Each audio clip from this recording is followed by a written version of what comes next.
আমরা যে পরিমাণ অন্যায় কাজে লিপ্ত আছে, আমার আল্লাহ আমাদের উপর নারাজ হয়ে যান, কিন্তু আমার আপনার নবী পাকের ওসিলায় আমাদের উপর গজব তিনি দেন নাই। আমাদের নবী দয়ার নবী কতটা উম্মতকে ভালোবাসেন।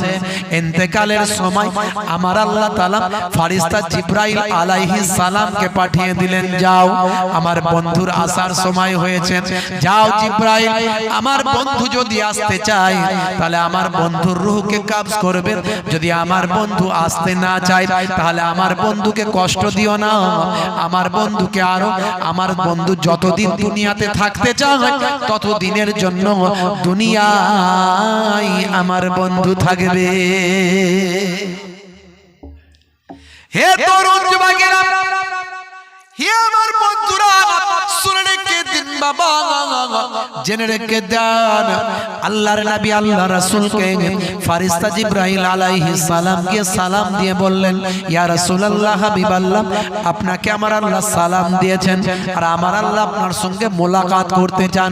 আপনার যাবার সময় হয়েছে, আমার আল্লাহর দরবারে যাবার সময় হয়েছে, আপনার রূহটা বের করার সময় হয়েছে।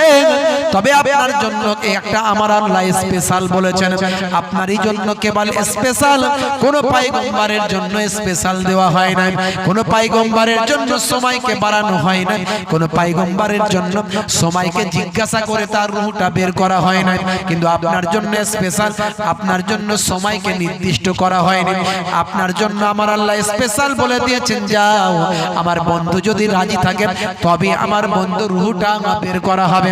ইয়া রাসূলুল্লাহ, হাবিবাল্লাহ, আমার আল্লাহ আপনাকে সালাম দিয়েছেন আর জানতে চেয়েছেন, যদি আপনি আল্লাহর দরবারে যেতে চান তবে আপনার রূহটা বের করা হবে। আমার আপনার নবী, দয়ার নবী, দো জাহানের বাদশাহ হাবিবুল্লাহ জনাবে মুহাম্মদুর রাসূলুল্লাহ সাল্লাল্লাহু আলাইহি ওয়াসাল্লাম সেই সময় মুচকি হেসে বলেছিলেন, ভাই জিবরাইল, আমি আল্লাহর সঙ্গে মোলাকাতের জন্য বেচैन আছি, কিন্তু আমার চলে যাওয়ার আগে, আল্লাহর দরবারে যাওয়ার আগে, দুনিয়া ছেড়ে বিদায় নেওয়ার আগে আমি জানতে চাই আমার উম্মতের দায়িত্বটা, আমার উম্মতের দায়িত্বটা কে নেবে? আমি যে দুনিয়া ছেড়ে বিদায় নেব, আমার উম্মতের দায়িত্ব কে নেবে? আমার উম্মতের দায়িত্ব যদি আমার আল্লাহ নাই, আল্লাহ যদি নেন আমার উম্মতের দায়িত্ব, তাহলে আমি আল্লাহর দরবারে যেতে রাজি, কোনো অসুবিধা নাই। হে তরুণ যুবকেরা, হে আমার বন্ধুরা, শুনে রেখে দিন বাবা, কয়েকটা শর্ত আমার আপনার নবী জিবরাইল ফেরেশতার মাধ্যমে আল্লাহর দরবারে পৌঁছেছিলেন।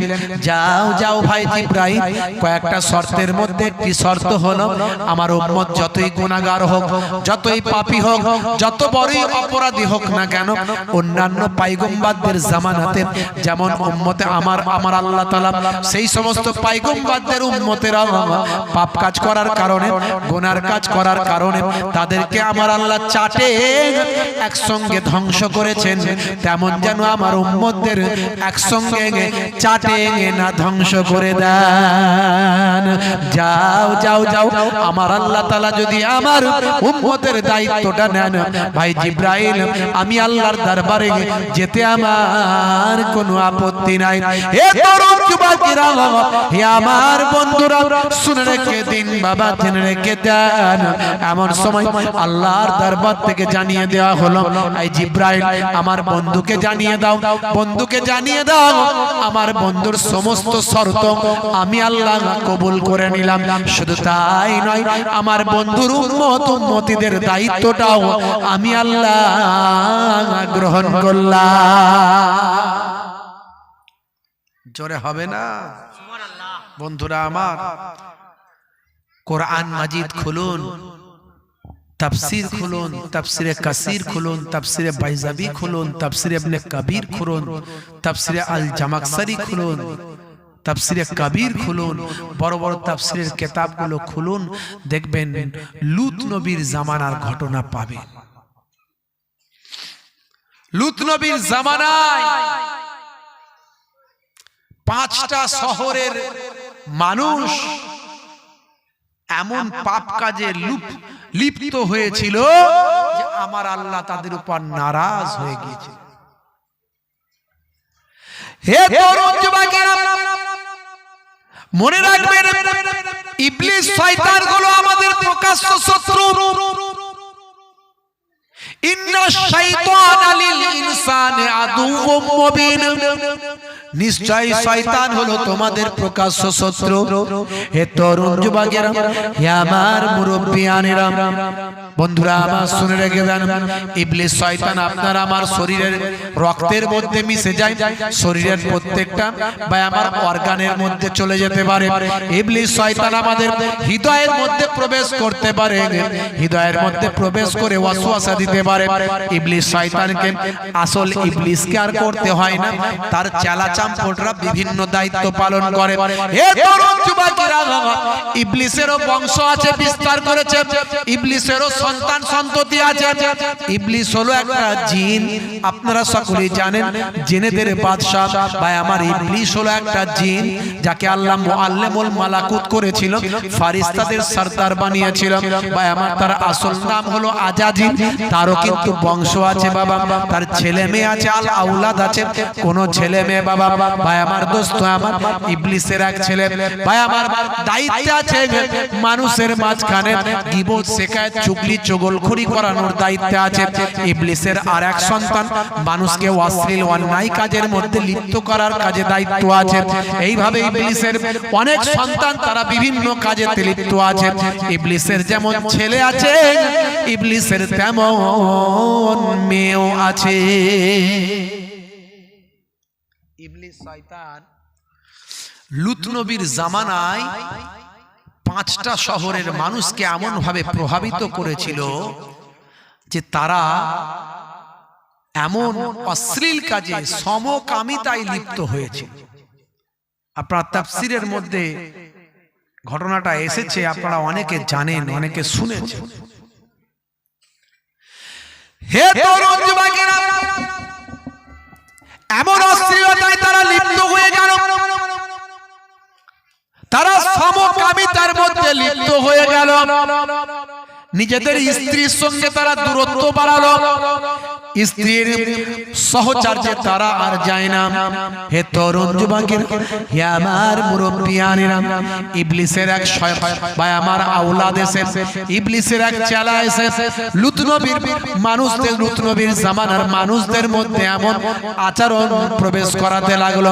হে তরুণ যুবকেরা, হে আমার মুরব্বিয়ানেরা, তারা বাবা সমকামিতায় এমন লিপ্ত হলো, সেই জামানার মানুষেরা অশ্লীল অন্যায় কাজের মধ্যে লিপ্ত হতে লাগলো। ভাইরা আমার, তরুণ যুবকেরা আমার, আমার আল্লাহ সমকামিতা হারাম করেছেন, জঘন্য অপরাধ বলে আমার আল্লাহ কোরআন মাজিদে ঘোষণা করে দিয়েছেন। হে তরুণ যুবকেরা, হে আমার বন্ধুরা, কিন্তু ইবলিস শয়তান সে তো মানুষকে জাহান্নামে নিয়ে যেতে চায়। তাই আমার আল্লাহ যেটা নিষেধ করেছেন, সেই নিষেধ করা কাজের দিকে মানুষকে ধাবিত করতে চায়।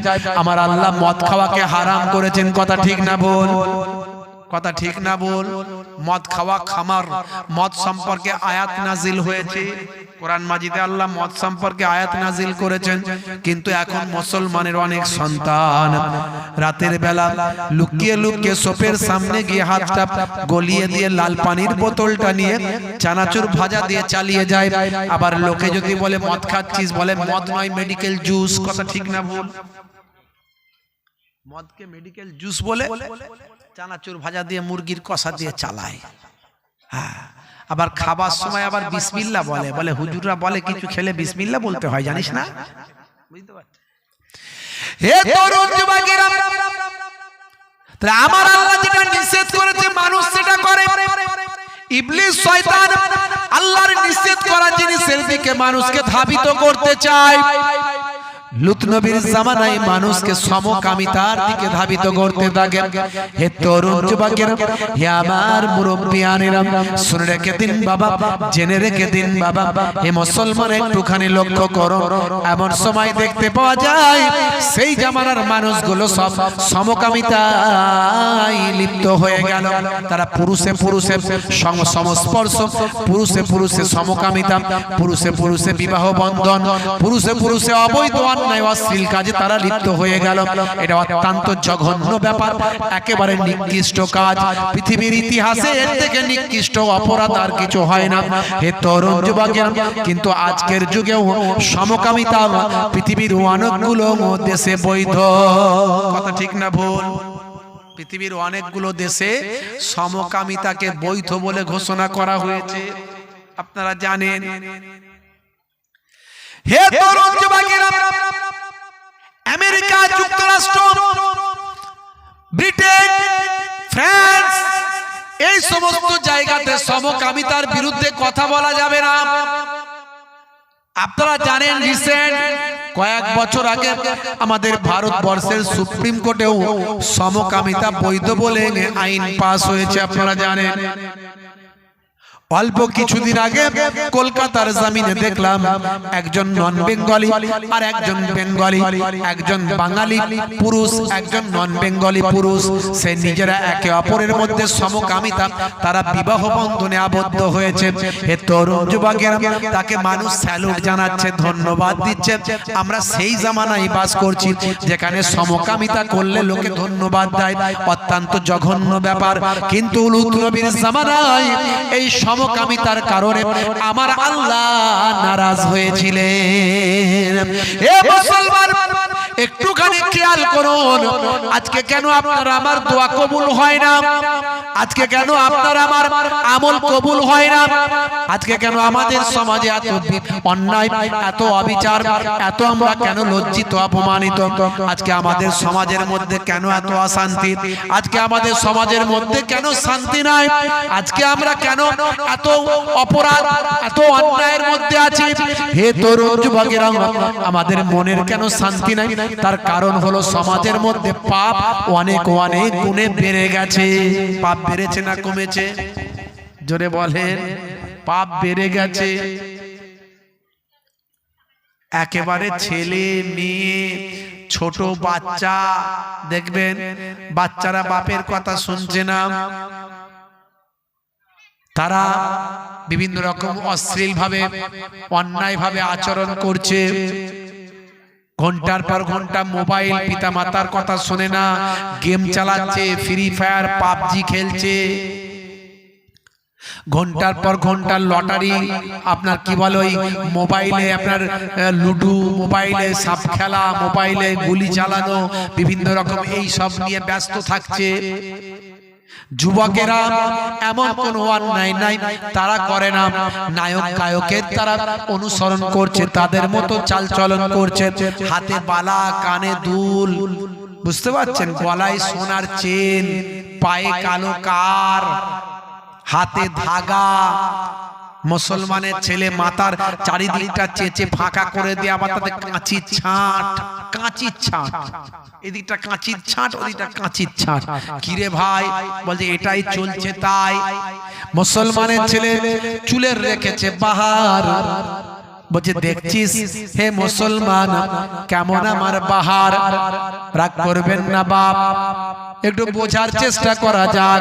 মুসলমানের ছেলে হাতে পড়েছে বালা, কানে লাগিয়েছে দুল, পায়ে পড়ছে কালো কার, বলছে আমার কাছ থেকে দেখছিস আমার কত বার।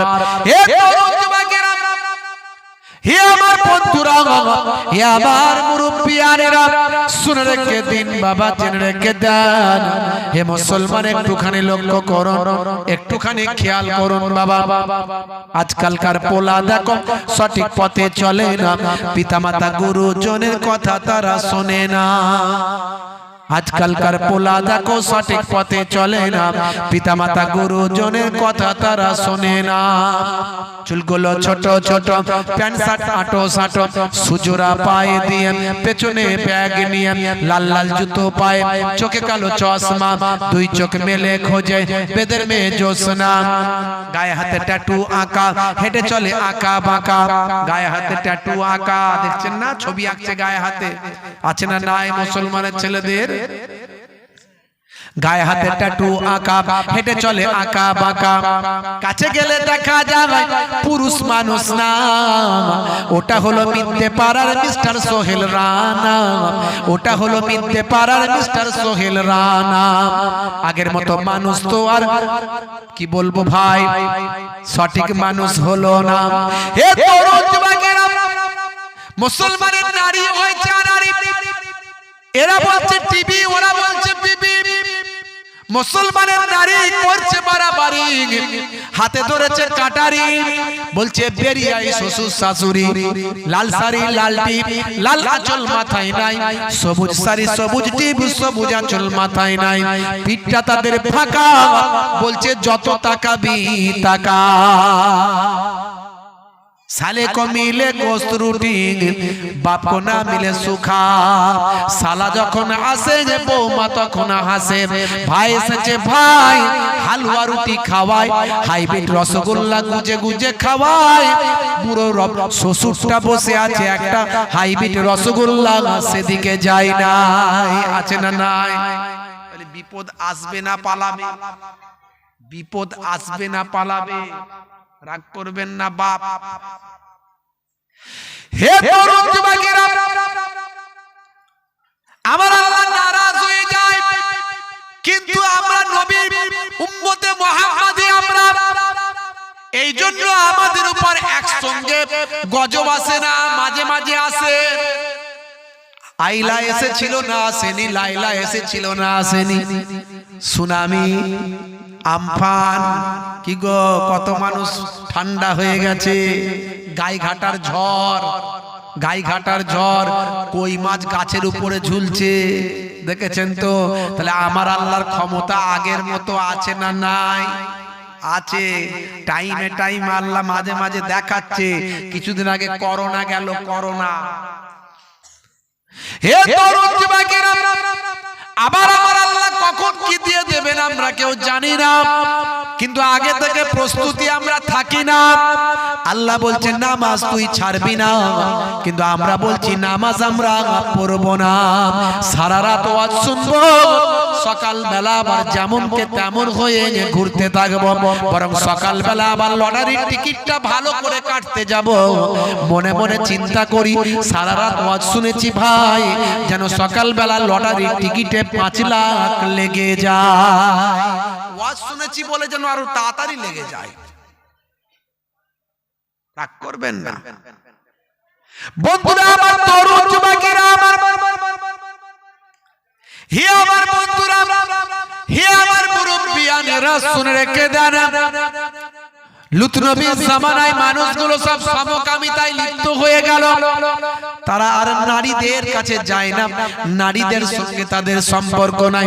তারা পুরুষে পুরুষে এতটাই লিপ্ত হয়ে গেছে, পুরুষে পুরুষে এতটা অশ্লীল কাজে তারা মত্ত হয়ে গেছে যে নারীদের, তাদের আর নারী সমাজের কোনো প্রয়োজন নাই। ভাই আমার, বিবাহিত স্ত্রীর সঙ্গে তারা থাকে না, বিবাহিত স্ত্রীর সঙ্গে তারা সদ্ব্যবহার করে না, বিবাহিত স্ত্রীর সঙ্গে তারা মেলামেশা করে না, বিবাহিত স্ত্রীর সঙ্গে তারা সংসার যাপন করে না। হে তরুণ যুবকেরা, হে আমার মুরব্বিয়ানেরা, এই নারী জগতের মধ্যে তৎকালীন যুগের নারীদের মাঝখানে একটা হতাশা গ্রাস করল। হে তরুণ যুবকেরা, হে আমার বন্ধুরা, শুনে রেখে দিন বাবা, জেনে রেখে দেন, ইবলিস শয়তান চিন্তা করলো এই নারী সমাজকেও আমার পাপের মধ্যে ডোবাতে হবে, এই নারীদের মাঝখানেও আমার পাপকে পৌঁছে দিতে হবে। শুধু পুরুষগুলো জাহান্নামায় যাবে এটা নয়, নারীগুলোও জাহান্নামায় পাঠাতে হবে। তাই নারীদেরকে কেমন করে জাহান্নামায় পাঠাবো? হে আমার তরুণ যুবকেরা, ইবলিস শয়তানের একটা কন্যা, সে খুব সুন্দরী। ইবলিস শয়তানের একটা মেয়ে আছে, সে খুব সুন্দরী মহিলা। হে তরুণ যুবকেরা, ইবলিস শয়তান হলো জিন, জিনের কন্যা জিন। মনে রাখবেন বাবা, সে কিন্তু ভীষণ সুন্দরী। নাম তার হলো লাকিস, লাকিস, তার নাম হলো লাকিস। এই লাকিসকে ইবলিস শয়তান পাঠিয়ে দিল লুত নবীর জামানায়, নারীদের কাছে চলে যা, নারীদের কাছে চলে গেল লাকিস। হে তরুণ যুবকেরা, নারীদের কাছে গিয়ে নারীদের দুঃখ যন্ত্রণা কষ্টের তারা সে ফায়দা নিতে লাগলো। হে জওয়ান যুবকেরা, নারীরা যেখানে একসঙ্গে আছে সেখানে সে সুন্দরী নারী সেজে চলে গেল, গিয়ে বলল, বাবু ভাই মাগো, তোমাদেরকে কি কথা বলবো, আমি ভীষণ কষ্টের মধ্যে আছি, আমি ভীষণ বিপদের মধ্যে আছি।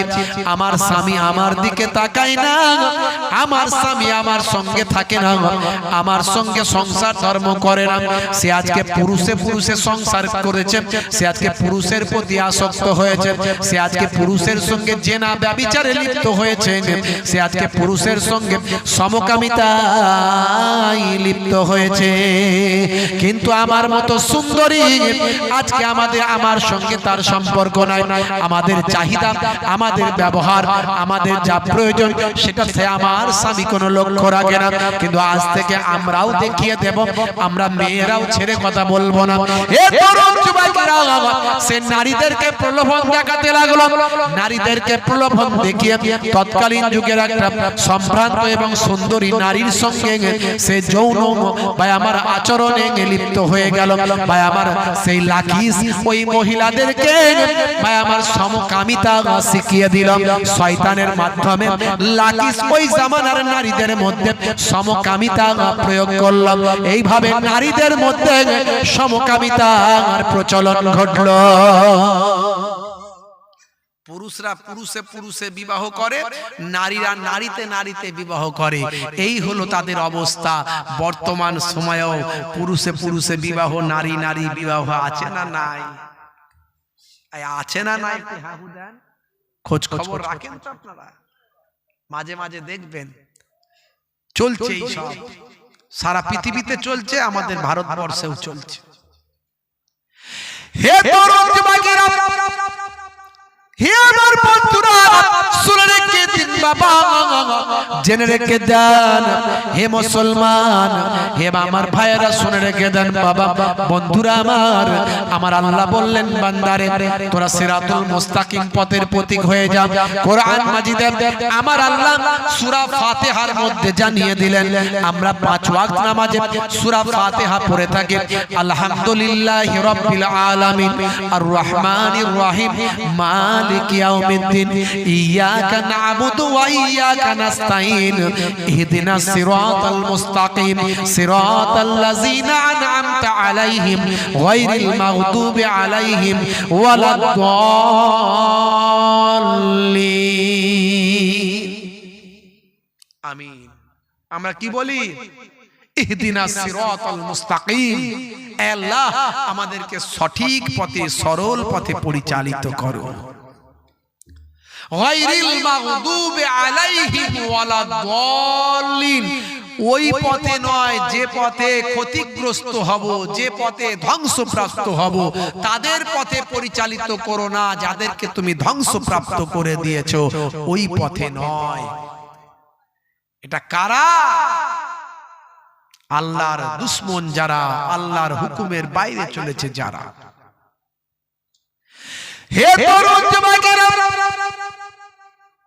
হে আমার বন্ধুরা, হে আমার মুরব্বিয়ানেরা, শুনে রেখে দিন বাবা, জেনে রেখে দেন, আল্লাহর হুকুমটা যদি আমরা মানি, 5 ওয়াক্ত নামাজটা যদি আমরা পড়ি, রাসূলের সুন্নতের তাবেদারিটা যদি আমরা করি, আল্লাহর হুকুমটাকে যদি ভালোবাসি, রাসূলের নির্দেশনাকে যদি আমরা ভালোবাসি, হে তরুণ যুবকেরা, হে আমার মুরব্বিয়ানেরা, আমার আল্লাহ যেটা ভালো করেছেন সেটা যদি মেনে নিই, আমার আল্লাহ যেটা মন্দ করেছেন সেটাও যদি মেনে নিন, আল কাদরে খাইরিহি ওয়া শাররিহি মিনাল্লাহি তাআলা, ভাগ্যে ভালো মন্দ যা কিছু হয় সবই আল্লাহর তরফ থেকে হয়, এটা যদি আমরা মেনে নিই।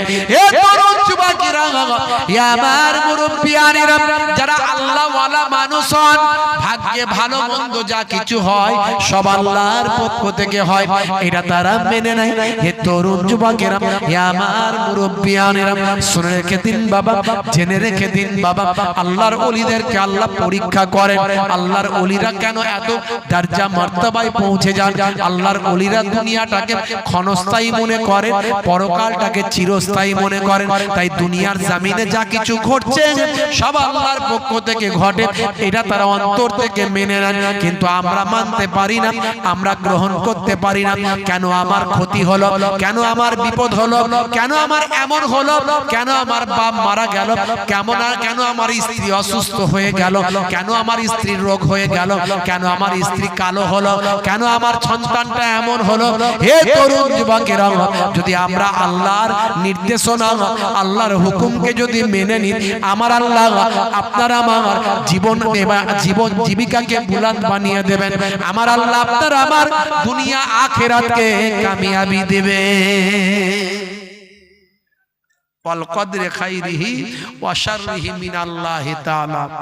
ভাগ্যে ভালো মন্দ যা কিছু হয় সব কোথা থেকে হয়?